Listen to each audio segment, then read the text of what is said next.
आलात योग्य ठिकाणी आलात. थंबनेलवरून तुम्हाला आजच्या व्हिडिओचा विषय काय याचा अंदाज आला असेल. तो मूळ विषय लावला सर्वात पहिले माने सरांचे आभार की त्यांनी युट्यूबवरती माझ्या एका व्हिडिओ खाली कमेंट केली होती की या संदर्भात व्हिडिओ घ्या म्हणून. आता सिव्हिलसाठी खूप सारे सॉफ्टवेअर आहे. जर तुम्ही सिव्हिल इंजिनिअरिंग करत असाल तर खूप सारे सॉफ्टवेअर आहे जिचं मार्केटमध्ये ते गरजेचे आहे. कारण की तुम्ही कोणत्या कंपनीत काम करता, कुठे काम करता, त्यानुसार ते सॉफ्टवेअर डिपेंड आहे. जर एखादे तुम्ही जर आता फक्त ॲटोकॅड एक असं सॉफ्टवेअर आहे ते शक्यतो ड्राफ्टिंगसाठी प्रत्येक कंपनीमध्ये वापरलं जातं. पण इटॅब असेल, सॅरप्रो असेल, टेक्ला असेल, असे वेगवेगळे जे सॉफ्टवेअर आहेत जे आरसी जे डिझाईन करू शकतो आपण, जेणे सील डिझाईन असेल किंवा आरसी डिझाईन असेल, जे डिझाईन करण्याचे जे सॉफ्टवेअर वापरले जातात ते प्रत्येक कंपनीमध्ये वेगवेगळे वापरू शकतात. म्हणजे इंडस्ट्रीमध्ये खूप सारे सॉफ्टवेअरचा यूज होतो, मार्केटमध्ये खूप साऱ्या सॉफ्टवेअरचा यूज होतो. पण त्यापैकी तुम्ही समजा डिझाईन करण्यासाठी जर एखादं सॉफ्टवेअर असेल, समजा 3 सॉफ्टवेअरचे तुमच्याकडे, समजा इटॅब आहे, सॅरप्रो आहे किंवा मग अजून टेक्ला वगैरे, ह्यापैकी जर तुम्हाला इटॅब जर येत असेल तर कंपनी जेव्हा तुम्ही इंटरव्ह्यू द्यायला जाणार आहे तेव्हा त्यांना माहिती आहे की तुमच्यावरती त्यांना कमी खर्च करावा लागणार आहे. तुमच्यावरती त्यांची इन्व्हेस्टमेंट असेल ती कमी असेल कारण तुम्हाला एक कोणतं तरी स्ट्रक्चर डिझाईनचं सॉफ्टवेअर येते. आणि दुसरं जे काही सॉफ्टवेअर असेल शक्यतो काय असं युजर इंटरफेस थोडासा सेमच असतो. डिझाईनचं जेव्हा सॉफ्टवेअर असेल की पहिलं मॉडेलिंगच करायचे, मॉडेलिंग केल्यानंतर लोड अप्लाय करायचा आहे, लोड अप्लाय केल्यानंतर त्याचं ॲनालिसिस करायचं आहे आणि ॲनालिसिस करून मग डिझाईन त्याचं जे आउटपुट येणार आउटपुट करणार, ही प्रोसेस जवळजवळ सेमच असते. त्यामुळे मी एक कॅटेगरी केलेली, मी माझ्या मते सहा कॅटेगरीमध्ये मी आपले सिव्हिलसाठी जे काही तुम्हाला सॉफ्टवेअर करायचे मग तुम्ही डिप्लोमा केल्यानंतर करा. पण शक्यतो माझं मत आहे, माझं वैयक्तिक मत आहे, सॉफ्टवेअर जे आहे ते सॉफ्टवेअर तुमचं कॉलेज चालू असतानाच करायला, एक तर कॉलेजमध्ये करायला पाहिजे किंवा कोणत्या एखाद्या प्रायव्हेट क्लासमध्ये करायला पाहिजे. पण सॉफ्टवेअर हे कॉलेज चालू असतानाच करणं गरजेचं आहे. भरपूर स्टुडंटचं काय चूक होते की आता कॉलेज संपलं, डिग्री केली, समजा 4 वर्षाची डिग्री केली, ग्रॅज्युएशन केलं आणि त्यानंतर 3-4 महिने ते सॉफ्टवेअर शिकण्यासाठी घालवणार आहे. तोपर्यंत काय होतं, तुमचे 4-5 महिने वाया जात्या, तोपर्यंत दुसरी बॅच येते तुम्हाला कॉम्पिटिशन द्यायला पास आउट होऊन. त्यामुळे गरजेचं काय, तुमचं जेव्हा कॉलेज चालू आहे, कॉलेज चालू असतानाच साईड बाय साईड तुम्ही निदान 2-3-4 सॉफ्टवेअर तरी करून ठेवणं गरजेचं आहे. म्हणजे काय होईल, तुमचा रिझ्यूम एवढा स्ट्रॉंग होतो. अकॅडमिक तर तुम्ही करताच आहे पण त्यासोबत हे जे गोष्टी असेल सॉफ्टवेअर हे आता सध्या मार्केटमध्ये खूप जास्त गरजेचं आहे आणि तेवढा तुमचा रिझ्यूम लवकर स्ट्रॉंग होईल. ठीक आहे. आता मी 6 कॅटेगरीमध्ये जे काय आपले सिव्हिलसाठी लागणारे सॉफ्टवेअर त्यांची 5 कॅटेगरीमध्ये मी त्यांना डिवाइड केले. हे माझ्या मते मी 7 कॅटेगरीमध्ये डिवाइड केलेलं आहे. तुम्ही तुमच्या पद्धतीनं तुम्ही याला 5 कॅटेगरीमध्ये करू शकता. मी 6 कॅटेगरीमध्ये डिवाइड केले. सगळ्यात पहिली कॅटेगरी ड्राफ्टिंग सॉफ्टवेअर, दुसरी कॅटेगरी 3D मॉडेलिंग आणि आर्किटेक्चर सॉफ्टवेअर, तिसरी कॅटेगरी रेंडरिंग सॉफ्टवेअर, चौथी category structure and analysis software, 5वी कॅटेगरी सर्व्हिंग अँड इन्फ्रास्ट्रक्चर आणि 6 नंबरची category project management and planning. आता भरपूर जणांना असंच वाटतं, मग तुम्ही डिप्लोमा केलेला असो किंवा डिग्री केलेला असो, की site engineer is equal to civil engineer. असं अजिबात नाही. सिव्हिलमध्ये पण खूप सारे ऑफिस वर्क आहे, सिव्हिलमध्ये पण खूप साऱ्या AC मध्ये बसून, ऑफिसमध्ये बसून जॉब आहे. पण एक माझं वैयक्तिक मत आहे, जर तुम्ही सिव्हिल इंजिनियर असाल तर कमीत कमी 6 महिने तुम्ही साईटवरती द्यायला पाहिजे. कमीत कमी 6 महिने. पण ते 6 महिने फक्त लेबरच्या हजेऱ्या लिहायच्या कामाचे नाही. फुटिंग पासून तर स्लॅब पर्यंत तुम्हाला प्रॉपर प्रत्येक गोष्ट समजली पाहिजे की साईटवरती काय चुका होत्या आणि त्या चुका कशा निस्तारायच्या असतात. कारण की आफ्टर ऑल शक्यतो 100 पैकी 50% जे काही स्टुडंट असेल ते 4-5 वर्षानंतर, 10 वर्षानंतर, 15 वर्षानंतर स्वतःचा बिझनेस चालू करणार असतात, स्वतःची कन्स्ट्रक्शन साईट चालू करणार असतात. तेव्हा आता आपण आपल्या चुकामधून तर शिकणारच आहे, पण आपल्या चुकामधून जर सर्व शिकायला गेलो तर आपली जिंदगी आपल्याला कमी पडून जाईल. त्यामुळे दुसऱ्यांच्या चुकामधून जर शिकलं तर फायदा जास्त होईल. आणि काय असेल, जेव्हा तुम्ही पहिलं काम घेताय त्या कामामध्ये निदान प्रॉफिट नाही, पण जेवढे तुम्ही पैसे गुंतवलेले, जेवढा तुम्ही वेळ गुंतवलेला आहे, निदान तेवढा जरी तुम्हाला रिटर्न भेटला तर काय होतं, तुमचा कॉन्फिडन्स बूस्ट होतो. पण जर पहिल्याच कामामध्ये जर थोडासा लॉस झाला, पहिल्या कामावर शक्यतो होतोच पण थोडासा जास्तच लॉस झाला, जर तुम्ही चांगल्या स्ट्रॉंग हार्टचे असाल, मेंदूचे असाल तर तुम्ही टिकू शकता, पण नाहीतर तुम्ही डगमगू शकता. त्यामुळे की पहिले जे काम आहे त्यामुळे 6 महिने 7 महिने ऑफिस वर्क तर करा तुम्ही, नो डाऊट. प्रत्येकाला शांत लाईफ पाहिजे नाही, निवांत लाईफ पाहिजे नाही, पैसा पाहिजे नाही, नो डाऊट. पण 6-7 महिने तरी जर तुम्ही साईटवरती काम केलं ना, म्हणजे तुम्हाला साईटवरती काय चालतं, फुटिंग पासून स्लॅब पर्यंत 6 महिने एक बंगला तयार व्हायला काम लागतं. फुटिंग पासून स्लॅब पर्यंत जेवढं तुम्हाला साईटवरती शिकायला भेटेल तेवढं तुम्हाला कुठेच शिकायला नाही भेटणार. कारण की साईटवरती काय असतं, एक स्वतः आपण काम करणं वेगळी गोष्ट आहे आणि कोणा करून तरी काम करून घेणं वेगळी गोष्ट आहे. त्यामुळे निदान कमीत कमी 6 महिने तरी तुम्ही साईटवरती काम केलं पाहिजे. आता तुम्ही असं म्हणू शकता, आता एकदा म्हणू शकता तुम्ही साईट इंजिनिअरिंग जे बोलतो सिव्हिल, पण फक्त कमीत कमी 6 महिने तरी करावाच. आता ऑटोकॅड हे असं एक सॉफ्टवेअर आहे, ते सर्व ठिकाणी ड्राफ्टिंगसाठी वापरलं जातं. आता हे जे दिसतंय तुम्हाला, हे ड्राफ्टिंगचे सॉफ्टवेअर आहे. आता कॅडच्या अगोदर पण प्लॅन तयार होत होता, तर हे अशा पद्धतीने ते कॅडच्या अगोदर काम तयार होत होते. मग याच्यात काय होतं, ॲक्युरसी नव्हती, बेटर रिझल्ट नव्हता, आणि समजा काही चूक झाली असेल तर ते पेन्सिलरने खोडावं लागणार, परत बनावं लागणार. जसं कॅड आलं, कॅड डिसेंबर 1982 साली पहिल्यांदा लॉन्च झालं होतं. जॉन वारकर नावाचं एक इंजिनियर, जॉन वारकर नावाचं एक माणूस त्यांनी ते तयार केलं होतं. ड्राफ्टिंगसाठी कॅड हे सॉफ्टवेअर वापरलं जातं. ऑटोडेस्ककडे आता सध्या ऑटोकॅडची कॉपीराईट आहे. कोणतंच शक्यतो इंजिनियर नसेल, सिव्हिल असेल, मेकॅनिकल असेल, इलेक्ट्रिकल असेल, त्या इंजिनियरला ऑटोकॅड माहीत नाही असं. AutoCAD is the one of the most use software in civil industries. सगळ्यात जास्त यूज होणारं सॉफ्टवेअर आहे सिव्हिल इंडस्ट्रीमध्ये, ते आहे ऑटोकॅड. सगळ्यात जास्त यूज होतं. AutoCAD basically 2D 3D drafting software आहे. हे फक्त सिव्हिल इंजिनियर्स नाही यूज करत, मेकॅनिकलवाले असतात, इलेक्ट्रिकलवाले असतात, कॉन्ट्रॅक्टर आहे, MEP इंजिनियर आहे, आर्किटेक्ट आहे, स्ट्रक्चरल इंजिनियर आहे, ड्राफ्ट्समॅन आहे. तुम्ही कोणत्याही मोठ्या मोठ्या पोस्टवरती जा, ड्राफ्टिंगसाठी शक्यतो हे ऑटोकॅड सॉफ्टवेअर तुम्हाला बघायला मिळेल. आता आपण ह्यामध्ये कोणते ड्रॉइंग करू शकतो ते बघू. 2D प्लॅन बनवू शकता तुम्ही, 3D प्लॅन बनवू शकता, इलिव्हेशन तयार करू शकता, सेक्शन तयार करू शकता, सँक्शन ड्रॉइंग आहे, सँक्शन ड्रॉइंग बनवू शकता, वर्किंग प्लॅन, कॉलम लोकेशन, खूप सारे लेआउट, सबमिशन ड्रॉइंग, आपण नगरपालिकेसाठी जे सबमिशन होतं तेही याच्यात बनवू शकतो. हे आहे तुमचं ऑटोकॅड सॉफ्टवेअर. ऑटोकॅड शक्यतो सगळ्यांनाच यायला पाहिजे, भले तुम्ही प्रायव्हेट जॉब करत असाल, गव्हर्नमेंट जॉब करत असाल किंवा तुम्ही साईटवरती असाल. कॅड येणं खूप जास्त गरजेचं आहे. जे प्लॅन वगैरे बनवणार आहे तुम्ही ते प्लॅन कॅडमध्येच तयार करू शकता. त्यानंतर 2 नंबरची जी category 3D modeling and architecture. 3D modeling and architecture software.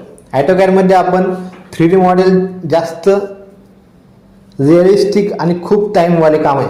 ऑटोकॅडमध्ये पण आपण 3D बनवू शकतो, पण ते खूप जास्त रिअलिस्टिक नाही वाटत आणि लागतो त्याला बनवायला. याला ऑटोकॅडचं तुम्ही ड्रॉबॅकही म्हणू शकतो, तेवढी क्वालिटी येत नाही जेवढी क्वालिटी 3D सॉफ्टवेअर आहे. ते Revit आहे, स्केचअप आहे, 3ds Max आहे. Revit हे बिहाइंड सॉफ्टवेअर आहे, बिल्डिंग इन्फॉर्मेशन मॉडेलिंग. हे Revitची इथं दिलेलं आहे मी, Revitचं जे काय असेल याची हिस्ट्री वगैरे दिलेली, कोणी बनवलं, काय बनवलं.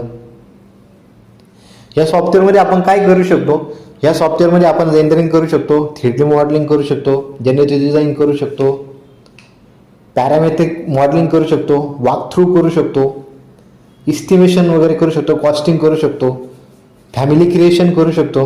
जी बुर्ज खलिफा जी बिल्डिंग आहे, मासिंग अँड साईट कन्सेप्टचा यूज करून त्यामधले खूप सारे पार्ट हे Revitमध्ये बनवलेले. 3ds Max सॉफ्टवेअरमध्ये आपण ॲनिमेशन करू शकतो, मटेरियलवरती चांगले काम करू शकतो. गेमिंग वगैरे जे असेल, मूवीज वगैरे, तेही तुम्ही त्याचेही मॉडेल तुम्ही 3ds Maxमध्ये बनवू शकता. फक्त 3ds Maxमध्ये काय होणार आहे, तुमचं जे काही एस्टिमेशन असेल ते होणार नाही. तुम्ही फक्त मॉडेलिंग, ॲनिमेशन आणि रेंडर करू शकता. पण तुमचं जे Revit सॉफ्टवेअर आहे, Revit सॉफ्टवेअरमध्ये तुम्ही इस्टिमेशन वगैरे करू शकता. Next SketchUp software. खूप सारे आर्किटेक्ट स्केचअप सॉफ्टवेअर यूज करतात. स्केचअप सॉफ्टवेअर खूप ह्या दोन्हीच्या तुलनेने खूप जास्त सोपं आहे. फक्त एक प्रेस अँड पुल कमांड जास्त यूज होती आणि खूप फास्ट वर्किंग तयार होतं स्केचअप सॉफ्टवेअरमध्ये, म्हणजे खूप फास्ट 3D तयार होतो. हे 3D मॉडेलिंग सॉफ्टवेअर आहे, याच्यात स्वतःचा 3D वेअर हाऊस आहे, तिथून तुम्ही हव्या त्या साईजच्या फॅमिली प्लेस करू शकता तुमच्या मॉडेलमध्ये. म्हणजे तुम्हाला जर 3D मॉडेलिंग करायचं असेल तर तुमच्याकडे मेन माझ्या मते 3 ऑप्शन बेस्ट आहे तुमच्याकडे. एक आहे रेविट आर्किटेक्चर, एक आहे तुमचं 3ds मॅक्स आणि एक आहे तुमचं स्केचअप. पण 3D केल्यानंतर जे रेंडरिंग येणार आहे ती रेंडर सॉफ्टवेअर. आता रेंडर सॉफ्टवेअरमध्ये खूप सारे सॉफ्टवेअर आहे, जसे की तुमचे व्हिरे असेल, इन्स्केप असेल, लुमियन असेल, D5 रेंडर असेल, असे खूप सारे सॉफ्टवेअर जे रेंडरिंगसाठी यूज होतात. रेंडरिंगसाठी काय यूज केले जातात, तुमचं तुमचं रेविट असेल, तुमचं 3ds मॅक्स असेल किंवा स्केचअप असेल, याच्यातून त्या टाईपची शक्यतो क्वालिटी येत नाही. जो तुम्हाला आउटपुट पाहिजे ना, जो रेंडर पाहिजे, जो रिअलिस्टिक आउटपुट पाहिजे, तो आउटपुट भेटत नाही, तो आउटपुट निघत नाही त्या लेवलचा. मग तुम्ही काय करायचं, प्लग इन सॉफ्टवेअर आहे. ह्या सॉफ्टवेअर तुम्ही तुमचे जे काही सॉफ्टवेअर असेल त्याला प्लग इन करून, ट्विन मोशन नावाचं एक सॉफ्टवेअर आहे, तुम्ही त्याला प्लग इन करून मग तुम्ही व्हिरे वापरा. व्हिरेमध्ये इन्स्केप, लुमियन, D5, ट्विन मोशन हे वेगवेगळ्या टाईपचे सॉफ्टवेअर आहे. याचा तुम्ही प्लग इन करून रेंडरिंग क्वालिटी वाढवू शकता, ॲनिमेशन बनवू शकता, जे काही मुव्हेबल ऑब्जेक्ट आहे ते ऑब्जेक्ट तयार करू शकता. हे सर्व बनवण्यासाठी तुम्हाला ह्या सॉफ्टवेअरचा यूज होणार आहे. म्हणजे जे काही मॉडेलिंग करणार, जे 3D मॉडेल उभं करणार आहे, ते 3D मॉडेल उभं करणार तुमच्याकडे रेविट आर्किटेक्चर, स्केचअप आणि 3ds मॅक्स हेच सॉफ्टवेअर वापरायचे. पण तुम्हाला जे नंतर आउटपुट काढायचे, जे इमेज तयार करायची, जी इमेज जनरेट करायची किंवा जे ॲनिमेशन बनवायचे, व्हिडिओ बनवायचा आहे, त्यासाठी मग तुम्हाला हे जे रेंडरिंगचे सॉफ्टवेअर झाले, ह्या सॉफ्टवेअरच्या कोणतं तर तुम्हाला जे आवडेल किंवा जे येते त्या सॉफ्टवेअरचा यूज करून तुम्ही रेंडरिंग करू शकता. 4 नंबरचं जो कॅटेगरी पाडलेली मी, structure and analysis software. 4 number structure and analysis software. Beam, column, slab, footing, तुम्हाला ह्या ज्या काही गोष्टी असेल त्या डिझाईन करण्यासाठी जे स्ट्रक्चरल ॲनालिसिसचे सॉफ्टवेअर आहे त्याचमध्ये येतं स्टॅडप्रो येतं, तुमचं इटॅब येतं. असे खूप सारे सॉफ्टवेअर आहे जे तुमचे स्ट्रक्चरल डिझाईन करण्यासाठी तुम्ही वापरू शकता. आता STAAD Pro structure analysis and designing program हे कधी डेव्हलप केलं, 1997 साली डेव्हलप झालेलं आहे. 1997. आता बेंटलीकडे सध्या कॉपीराईट आहे, स्टॅडप्रोचे कॉपीराईट. खूप दिवसापासून स्टॅडप्रो हे सॉफ्टवेअर वापरत्या. आता त्याचं लेटेस्ट कनेक्ट एडिशन नावाचे व्हर्जन आलेले, चांगलं सॉफ्टवेअर आहे, तेही तुम्ही शिकू शकता. किंवा मग इटॅब आहे. इटॅब म्हणजे extended 3 dimensional analysis of building system. हे CSIने डेव्हलप केलेलं आहे. बेसिकली हाय राईज बेडिंगसाठी वापरला जातात. मला जर विचारलं नॉर्मली RCCसाठी इटॅब मला बेस्ट वाटतं, कारण मी इटॅब पण वापरतो, स्टॅडप्रो पण वापरतो. आणि स्टील डिझाईन करायचं असेल तर स्टील डिझाईनसाठी मला स्टॅडप्रो बेस्ट वाटतं. दोन्हीमध्ये पण दोन्ही गोष्टी होत्या. इटॅबमध्ये पण तुमचं स्टील होतं, RCC होतं, आणि स्टॅडप्रोमध्ये पण RCC होतं, स्टील होतं. पण माझ्या मते मला वापरण्यासाठी सोपं, RCCसाठी मला इटॅब सोपं वाटतं, आणि स्टील डिझाईन करायचं असेल, ट्रस वगैरे डिझाईन करायचं त्यासाठी मला स्टॅडप्रो सॉफ्टवेअर थोडंसं सोपं वाटतं दोनच्या कंपॅरिझन. नंतर 5 नंबरचं जी कॅटेगरी मी बनवलेली ती आहे serving and infrastructure software. Serving and infrastructure सॉफ्टवेअरमध्ये AutoCAD 3D सिव्हिल येत आहे. आपल्याला या सॉफ्टवेअरचा यूज काय आहे, तुम्हाला highway, railway, dam, beach, canal याचे जे काही डिझाईन करायचे असेल त्यासाठी तुम्ही हे सॉफ्टवेअर वापरू शकता. तुम्हाला हायवे करायचा आहे, रेल्वे करायचा आहे, डॅम करायचा आहे, ब्रिजेस करायचं आहे, कॅनल करायचे आहे, याचे विदाउट सर्व्हिंग आपण याची प्लॅनिंग नाही करू शकत. कारण जेव्हा तुम्ही रेल्वे ट्रॅक टाकणार आहे, रोड बनवणार आहे, सगळ्यात पहिले तुम्हाला त्याच्यातली तिथली टोपोग्राफी समजून घेणं गरजेचं आहे, की तिथं लँडमार्क कसा आहे, उंच कुठे आहे, खड्ड किती आहे, तिथली जागा कशी आहे, हे समजणं तुम्हाला गरजेचं आहे. ती टोपोग्राफी समजणं तुम्हाला गरजेचं आहे. AutoCAD सिव्हिल 3D हे रोड डिझाईनसाठी, हायवे डिझाईनसाठी खूप जास्त यूज होतं. आणि त्यानंतर जी 6वी कॅटेगरी केलेली त्याच्यामध्ये मी प्रोजेक्ट मॅनेजमेंट आणि प्लॅनिंगचे सॉफ्टवेअर टाकलेले. प्लॅनिंगचा अर्थ तुम्ही समजत असाल प्लॅन बनवणे, पण तसं नाही. प्लॅनिंग म्हणजे काय, कोणता पण प्रोजेक्ट असेल तो कधी चालू होणार, तो कधी संपणार, त्यामध्ये काय काय ॲक्टिव्हिटी असणार आहे. प्रोजेक्ट मॅनेजमेंट म्हणजे प्रोजेक्ट आपण कसं मॅनेज करतोय, अकाउंट, बिल, बजेट हे कसं मॅनेज करतोय, हे मॅनेज करणं म्हणजे तुमचं प्रोजेक्ट मॅनेजमेंट. ह्यासाठी आणि सगळ्यात महत्त्वाचं हेच आहे की तुमचं काम तुम्हाला ट्रॅक करणं आणि वेळेत काम पूर्ण करण्यासाठी प्रोजेक्ट मॅनेजमेंट खूप जास्त गरजेचं आहे. यामध्ये मी प्रायमेरा बेसिकली सॉफ्टवेअर टाकलेले, प्रायमेरा पण आणि EMS प्रोजेक्ट सॉफ्टवेअर याच्यामध्ये. त्याने तुम्ही काय करू शकता, तुमचं जे काही बेसिकली प्रोजेक्ट तुम्ही तो मॅनेज करू शकता, शेड्यूल बनवू शकता. एक प्रोजेक्ट आहे 100 प्रोजेक्ट आहे, तुम्ही ते एकाच वेळेस ते हँडल करू शकता. कोण काय काम करते, कुठे काय काम करते, या सर्व गोष्टी तुम्ही हँडल करू शकता. प्रायमेरा 1983 साली बनवलेले आहे. तुम्ही याच्यामध्ये चार्ट तयार करू शकता. मल्टिपल तुम्ही वर्क एकाच वेळेस, कारण साईटवरती काय असतं, कधी कधी तुम्ही हे काम झालं, तुम्हाला माहिती आता हे काम चालू करत आहे, तर तुम्हाला ते अगोदरच तुम्ही इथे मॅनेज करू शकता त्या कामाचं, जर तुमच्याकडे जर सॉफ्टवेअर असेल किंवा तुम्हाला त्या गोष्टी येत असेल. आणि जेव्हा तुम्ही एखादी गोष्ट मॅनेज करताय तेव्हाच ती गोष्ट आहे त्या वेळेत पूर्ण होणार आहे. आणि लास्टचं एक ॲडव्हान्स एक मी बोनस म्हणून सांगतो, ते आहे तुमचं एक्सेल. एस्टिमेशनसाठी सगळ्यात बेस्ट सॉफ्टवेअर असेल, सगळ्यात बेस्ट, तर ते एक्सेल. जर तुम्हाला एखादं बिलिंग करायचं आहे, तुम्हाला एखाद्या गोष्टीचं एस्टिमेशन काढायचं आहे, तर त्यासाठी सगळ्यात बेस्ट मला तरी वाटतं की एस्टिमेशनला चॅलेंज नाही, एस्टिमेशनसाठी एक्सेल मला तरी वाटतं सगळ्यात बेस्ट असेल तर एक्सेल सॉफ्टवेअर. एक्सेलला अजिबात चॅलेंज नाही. एक्सेल सॉफ्टवेअरमध्ये तुम्ही एस्टिमेशन इतके परफेक्टली बनवू शकता, इतके परफेक्टली तुम्ही फॉर्म्युला लावू शकता, विशेष नाही. एस्टिमेशन सगळ्यात बेस्ट, एस्टिमेशनसाठी सगळ्यात बेस्ट असेल तर एक्सेल. एस्टिमेशनसाठी भरपूर सॉफ्टवेअर, एस्टिमेटर वगैरे सॉफ्टवेअर आहे, पण शक्यतो खूप सारे इंजिनियर्स एस्टिमेशनसाठी एक्सेलच वापरतात, असं माझं वैयक्तिक मत आहे. आणि मी पण एस्टिमेशनसाठी एक्सेलच यूज करतो. एक्सेलमध्ये खूप चांगल्या पद्धतीने खूप, आणि आपल्या मनाने आपण ते प्रत्येक वेळेस मॉडिफाय करू शकतो. एक कोणीतरी ठरवून दिलेल्या क्रायटेरियामध्ये नाही, आपण आपल्या मनाने क्रायटेरिया ठरवून एस्टिमेशन करू शकतो. मग ते कोणत्याही स्ट्रक्चरचं असेल, बीमचं असेल, आपण आपल्या मनाने ठरवू शकतो की आपल्याला कर्तन बार असेल, एक्सोटॉप बार असेल, आपले जे काही स्पेसर बार यूज केलेलं आहे ते आपल्या मनाने आपण कॅटेगराईज करू शकतो, आपल्या मनाने आपण त्याची लिस्ट ठरवू शकतो. तर त्यामुळे सगळ्यात बेस्ट मला वाटतं एस्टिमेशनसाठी एक्सेल सॉफ्टवेअर. इथे स्क्रीनवरती दिसते तुम्हाला, ही आपण एक समरी घेतली की आतापर्यंत आपण जे काही व्हिडिओमध्ये बघितलं, 10-15 मिनिटाच्या व्हिडिओमध्ये जे काही सर्व सॉफ्टवेअर बघितले, ते इथे मी एकाच ठिकाणी तिथे तुम्हाला दिसावं यासाठी लिहिलेलं आहे की आपण कोणकोणते सॉफ्टवेअर जे कॅटेगराईज केले होते, कॅटेगरीमध्ये कोणकोणते सॉफ्टवेअर कसे आलेले. थँक्यू, तुम्हा सर्वांचे आभार आणि धन्यवाद. तुम्ही इथपर्यंत व्हिडिओ बघितला. आणि जे डिप्लोमा झालेले किंवा जे डिग्री झालेले त्यांच्यासाठी best luck, best of luck, all the best, all the best. तर थांबूया इथे, मंद आभारी आहे.